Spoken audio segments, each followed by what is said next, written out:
Hi, I'm Kevin Jensen with the Law Offices of Kevin Jensen, and today I want to talk to you about the topic of child custody and specifically about the issue of parenting time or parenting plans.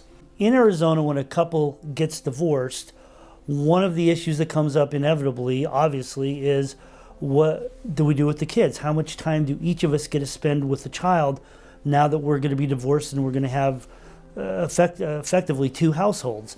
Arizona law, fortunately, is very attuned to the fact that the courts favor both parents being equally involved in the children's lives.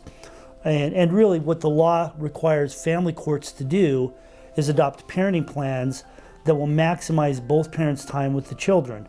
That's really what the wording in the statute is. Now, for a lot of years, there wasn't really a definition as to what maximize both parents' time with the children meant. Most family courts interpreted that as, hey, we've got to adopt a 50-50 parenting plan. And that really is what I think the legislature intended when they put that language in there. Recently, some cases have come down from the Court of Appeals telling family court judges that they really do need to prefer equal parenting plans. So the good news is, and I think this is especially true for fathers, that we are not a state that favors one parent over the other when it comes to spending time with the children. Courts are going to look for equal parenting plans in almost every case. Now, at the end of the day, it still has to be, whatever that parenting plan is going to be, it still has to be in the best interest of the child. And there's a number of factors that the court has to go through to determine what's in the best interest of the child. So you may have a parent who doesn't want to do 50-50 for a variety of reasons. And in those cases, it becomes the burden or the responsibility of the parent who wants to do something other than equal parenting time to provide evidence to the court to show why something other than equal parenting time is not in that child's best interest. So what kind of evidence would demonstrate that? Well, it's probably the stuff that you can imagine.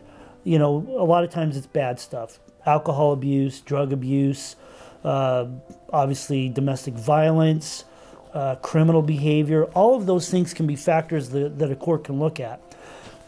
But there's also some practical aspects to this discussion. So for example, let's say a couple is getting divorced.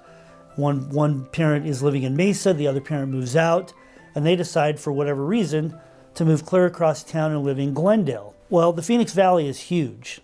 And if you have a school-aged child going to school in Mesa, it becomes kind of impractical for that parent to now share equal parenting time because the distance going to and from Glendale to Mesa, a couple of times a week to get the child to school becomes really difficult.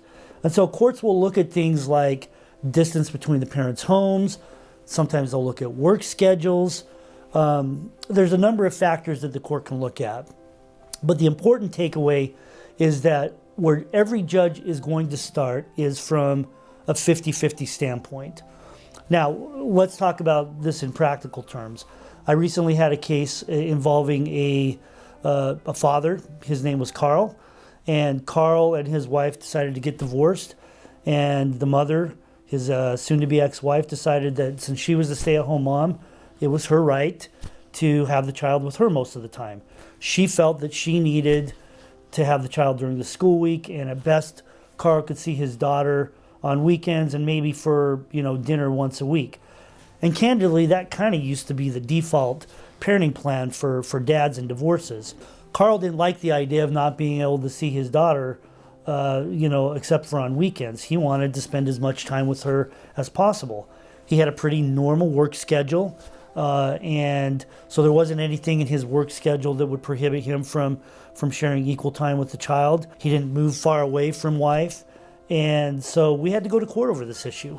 Mother was just convinced that because she was the mom, she should get most of the time. So we went to court, and after putting on the evidence, the court looked at the situation and said, no, this is a case where Carl should get equal time with the child. And I don't think Mother was particularly happy about that. And believe it or not, I'm sympathetic to that. I understand how hard it is for any parent, both mothers and fathers, to be faced with the prospect of not being able to spend, as much time as they had been with their children. And so I think educating people to help them understand how Arizona law works when it comes to parenting time. Hopefully it helps soften the blow. There are certainly cases where equal parenting time does not make sense.